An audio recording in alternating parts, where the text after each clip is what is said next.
Hi అండి, నమస్తే. Welcome to Rohini Krishna's world. ఈరోజు నేను స్నాక్ ఐటెం చూపించబోతున్నానండి. అదే పిల్లలకి పెద్దలకి అందరికి ఇష్టమైన పావ్ బాజీ. ఇది మనం ఇంట్లో చేసుకోవటం చాలా ఈజీ అండి. అది ఎలా చేయాలో ఏంటో మీకు కూడా చూపిస్తాను. ముందుగా 3 బంగాళదుంపలు తీసుకుంటున్నానండి. వాటిని పీల్ తీసేసుకొని శుభ్రంగా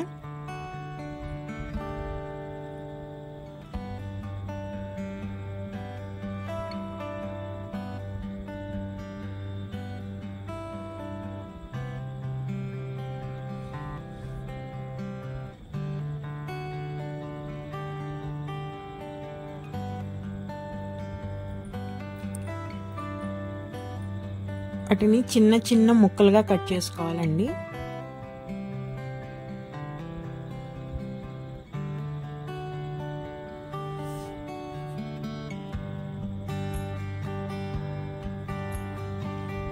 ఈ విధంగా చిన్న ముక్కలుగా కట్ చేసుకొని వాటిని కుక్కర్లో వేసుకొని మనం ఉడికించేసుకోవాలి.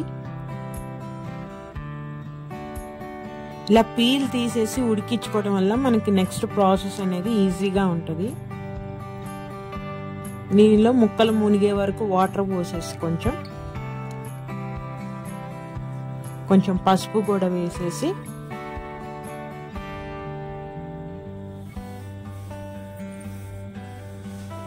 మనం మూత పెట్టేసుకొని ఒక 5 విజిల్స్ వరకు ఉడకబెట్టేసుకోవాలండి బంగాళదుంపని.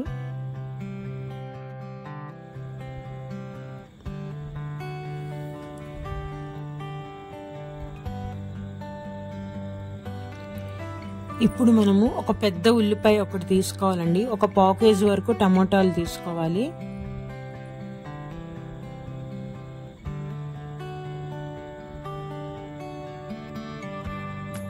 వీటిని కూడా చిన్న చిన్న ముక్కలుగా కట్ చేసేసుకొని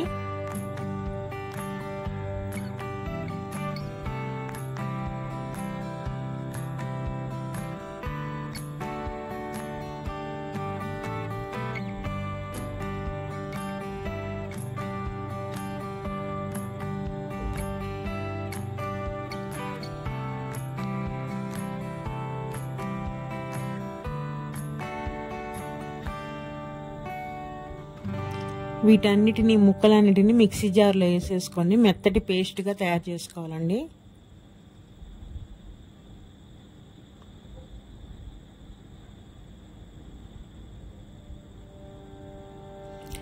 ఈ విధంగా మెత్తగా చేసుకుంటే సరిపోతుంది. ఇప్పుడు మనము పొయ్యి మీద కడాయి పెట్టేసేసుకొని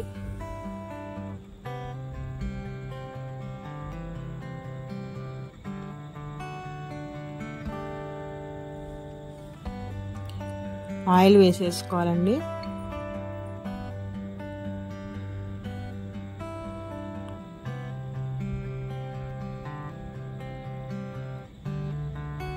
ఆయిల్ కొంచెం మనకి వేడెక్కగానే జీలకర్ర అండి, ఇది కొంచెం అల్లం చిన్నులపాయ పేస్ట్ 1 స్పూన్ వేసాను. అల్లం చిన్నులపాయ పేస్ట్ పచ్చి వాసన పోయే వరకు నూనెలో వేయించాలి.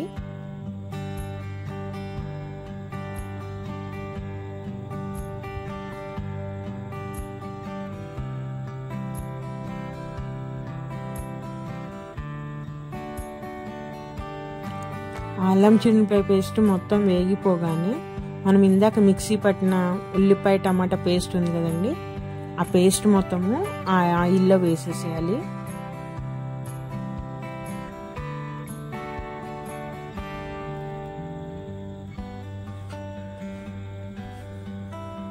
టమాటా ఉల్లిపాయ పచ్చి వేసాం కాబట్టి ఆ పచ్చి వాసన పోయే వరకు నూనెలో ఫ్రై చేయాలండి ఆ పేస్ట్ మొత్తాన్ని.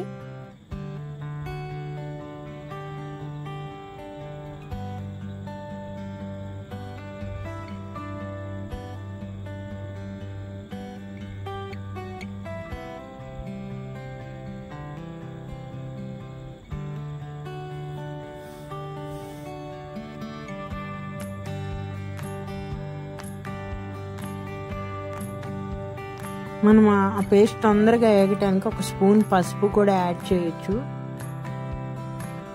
పసుపు వేయటం వల్ల ఉల్లిపాయ కానీ టమాటా కానీ తొందరగా మగ్గుతుంది. చూసారు కదా, మొత్తం వేగిపోయింది. దాంట్లో ఉన్న వాటర్ అంతా పోయి మొత్తం వేగిపోయింది కదా పేస్ట్ మొత్తము. ఇప్పుడు దీనిలోకి మసాలాలు యాడ్ చేయాలండి.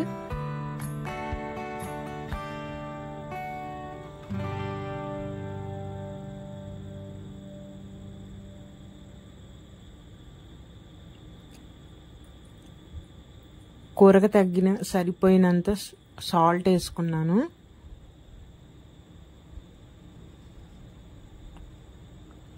అలానే కారం అండి, నేను 2 స్పూన్ల కారం వేసుకుంటున్నాను.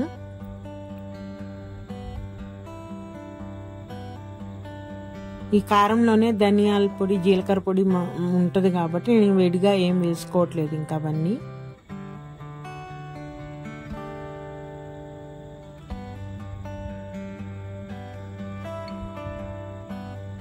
ఆ మసాలా అంటే కారం అవి మాడిపోకుండా ఒక హాఫ్ గ్లాస్ వాటర్ పోసేసుకొని మనం అదంతా కలిపేసుకొని వేయించుకుంటే మసాలా మాడిపోకుండా ఉంటుంది.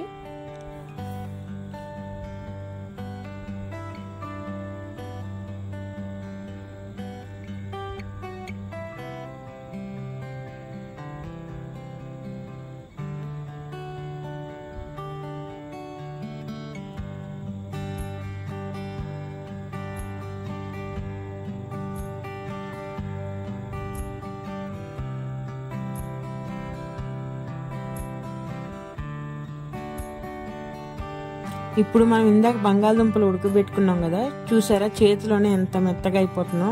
ఆ స్టేజ్ వచ్చే వరకు ఉడకబెట్టాలి. ఆ బంగాళదుంపలన్నిటిని మొత్తాన్ని ఈ టమాటా ఉల్లిపాయ మిశ్రమంలో వేసేసి వాటి మొత్తాన్ని స్మాష్ చేయాలండి. మెత్తటి పిండిలాగా స్మాష్ చేయాలి.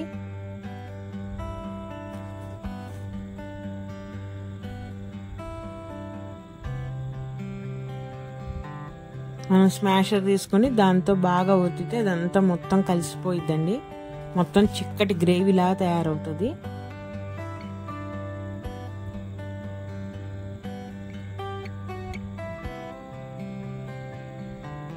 మొత్తం బంగాళదుంప పలుకు లేకుండా మొత్తం మెత్తగా అయిపోయే వరకు స్మాష్ చేయాలి.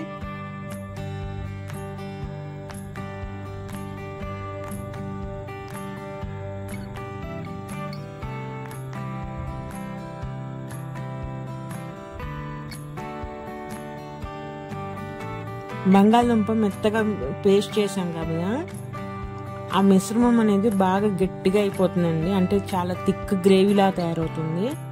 కాబట్టి మనం వాటర్ పోసుకొని ఆ కన్సిస్టెన్సీని చూసుకుంటూ మనం ఎంత వాటర్ కలపాలో అంత వాటర్ కలుపుకొని కర్రీని మీడియం ఫ్లేమ్లో పెట్టుకొని మొత్తం కలుపుకోవాలండి. ఆ వాటరు గ్రేవీ కలిసిపోయే వరకు.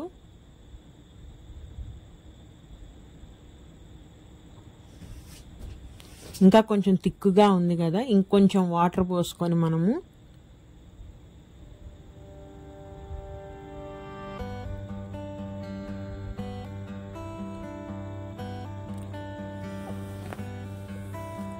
కొంచెం లిక్విడ్ గ్రేవీ లాగానే మన ఫస్ట్ స్టార్టింగ్లో అలానే పెట్టుకోవాలండి. ఇంకా మసాలా వేసి ఉడికేసరికి మొత్తం ఫినిష్ అయ్యేసరికి కర్రీ దగ్గర పడిపోతుంది. ఇప్పుడు దీనిలోకి మెయిన్ మసాలా అండి, పావ్ బాజీ మసాలా.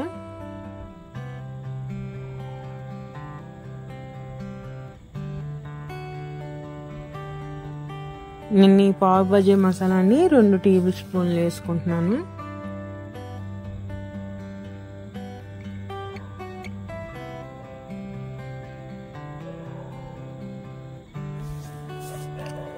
ఆ గ్రేవీకి అంత మసాలా సరిపోతుందండి. మీరు ఇంకొంచెం ఎక్కువ గ్రేవీ చేసినట్టయితే ఇంకొక 2 స్పూన్లు ఎక్స్ట్రా వేసుకుంటే సరిపోతుంది మసాలా.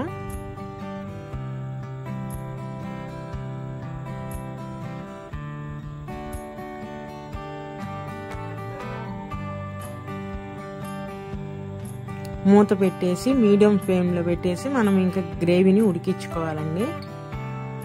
దీనిలోకి ఇంకొక మెయిన్ ఇంగ్రీడియంట్ అండి, కంపల్సరీగా కసూరి మేతి ఉండాలి మన దగ్గర. అది మెత్తగా ఉంటుంది కాబట్టి కొంచెం ఫ్రై చేసి దాన్ని పొడి పొడిగా మనం కర్రీలో వేయాలి. ఈ విధంగా మూత మీద కనుక పెట్టినట్టయితే ఆ వేడికే అది కొంచెము ఫ్రై లాగా అవుతుందండి ఆకు అనేది. డ్రై అవుతుంది బాగా. ఉడికిందో లేదో చూద్దాం కర్రీ.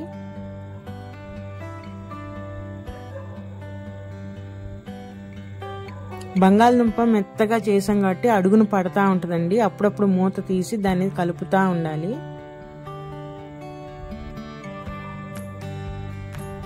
ఇంకొక 2 నిమిషాలు ఉడికిద్దాం. చూసారా, ఆయిల్ అంతా పైకి వచ్చేసింది కాబట్టి కర్రీ అంతా రెడీ అయిపోయిందండి. ఉడికిపోయింది గ్రేవీ మొత్తము. ఇప్పుడు దీనిని నేను 1 స్పూన్ బటర్ వేస్తున్నానండి. మీకు ఇష్టం ఉంటే వేసుకోవచ్చు, లేకపోతే లేదు. అలానే కసూరి మేతిని ఇప్పుడు చూడండి, దాని మీద ప్లేట్ మీద పెట్టడం వల్ల డ్రై అయిపోయింది కదా. ఇప్పుడు చేతితో నలిపితే పౌడర్ లాగా అయిపోతుందండి అది.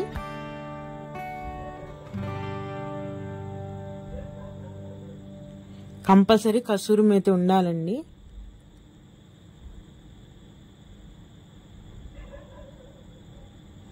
ఈ మొత్తం ఒకసారి కలిపేసేసి ఇంకొక నిమిషం ఉంచుకొని ఆ బటర్ కరిగే వరకు కర్రీ దింపేసుకోవటం అండి. మన పావు బాజీలో బాజీ రెడీ అయిపోయింది.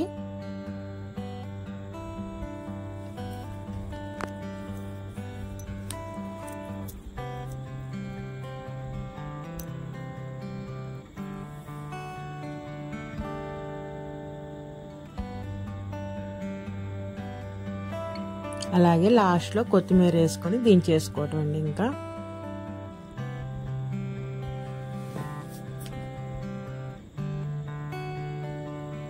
మనకి బాజీ రెడీ అయిపోయింది కదా. మనం ఇప్పుడు పావు కూడా రెడీ చేసుకున్నాము. ఒక ప్యాన్ పెట్టేసుకొని ఒక సెట్ ఆఫ్ పావులు తీసుకున్నామండి. దాని మధ్యలోకి ఇలా కట్ చేసేసుకొని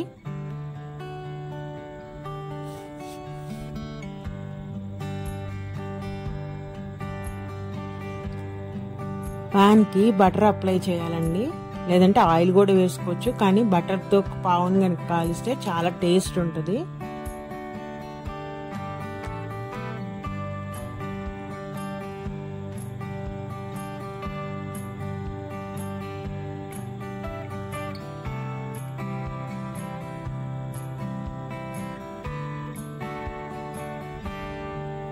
బటర్ అనేది మన ఇష్టము, ఎంత వరకు ఇష్టమైతే అంత వేసుకోవచ్చు. ఎక్కువ వేస్తేనే చాలా టేస్టీగా ఉంటుంది. బటర్ ఇష్టపడిన వాళ్ళు ఆయిల్తో అయినా మనం కాల్చుకోవచ్చు వాటిని.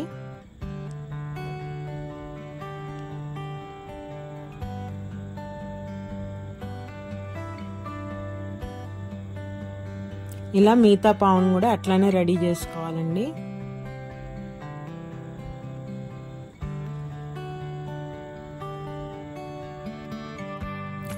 ఇంతేనండి, మన పావు బాజీ రెడీ అయిపోయింది. పావు బాజీ అనేది వేడి వేడిగా తింటేనే బాగుంటుందండి. మనము సర్వ్ చేసేటప్పుడు ఇంకొంచెం బటర్ వేసి కనుక ఇస్తే కర్రీ మీద టేస్ట్ చాలా బాగుంటుంది.